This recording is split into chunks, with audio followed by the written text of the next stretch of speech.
tous et bienvenue sur Doctissimo pour votre Minute Santé consacrée à la gastro-entérologie. Et pour en parler, j'ai le plaisir de recevoir le docteur Spatzerer, gastro-entérologue. Et tout de suite, la question de Thierry. Thierry, 42 ans, perd depuis quelques jours du sang quand il va à la selle.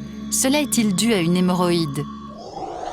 Alors c'est vrai que les saignements sont très courants chez les porteurs de maladies hémorroïdaires, mais il ne faut pas pour autant les négliger, docteur Spatzerer. Non, c'est important, c'est-à-dire que quand vous avez un saignement, il faut être sûr à 100% qu'on puisse le rapporter à un problème hémorroïdaire. Alors comment savoir ? Il faut examiner. Donc les hémorroïdes, vous savez, il y a deux types d'hémorroïdes. Il y a des hémorroïdes externes et des hémorroïdes internes. Les gens confondent souvent. Les hémorroïdes externes, c'est des tuméfactions de vaisseaux sous-cutanés à l'extérieur. Ça peut faire très mal. Et puis des hémorroïdes internes, c'est la même chose, c'est une tuméfaction de vaisseaux, mais sous la muqueuse, un peu plus profond, à l'intérieur. On a tous des hémorroïdes. C'est tout à fait banal, c'est physiologique d'avoir des hémorroïdes, et parfois il y a des symptômes qui peuvent être plus inquiétants.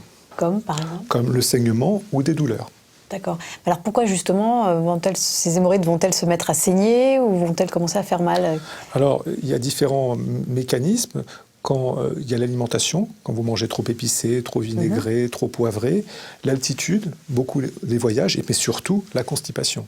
La constipation est le facteur qui déclenche les hémorroïdes. Alors comment on va les traiter, ces hémorroïdes ? Alors d'abord, avant de les traiter, on s'assurera tout de même qu'il n'y a rien au niveau du côlon. Donc on fait une coloscopie ? Exactement, si ça le nécessite, c'est en fonction d'âge. Quand vous avez 25 ans et que vous avez des saignements, on ne va pas forcément penser à faire une coloscopie. Mais il faut garder en mémoire, comme vous avez dit, que c'est très banal. Et parce que c'est banal, il faut essayer d'éliminer une autre cause avant de rapporter le saignement à une cause hémorroïdaire banale. Alors comment on les traite ? Le plus souvent par le mépris. On ne fait rien. Ouais, on attend que ça passe. On attend que ça se passe. On arrête de manger épicé. On arrête de manger et puis ça se passe.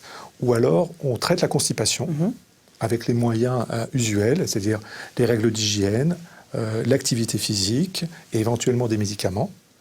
Et puis, si ça ne suffit pas, si ce sont des hémorroïdes internes, on donne des traitements locaux à base de suppositoires ou de crèmes, voire même des traitements anti-inflammatoires si c'est nécessaire. Et si ça ne passe pas du tout et qu'on souffre, là, si on les retire ? Alors si on souffre, si on a des hémorroïdes externes, on peut les thromboser, qui sont thrombosés, on peut les inciser, les sexciser, les retirer, on n'a plus mal tout de suite.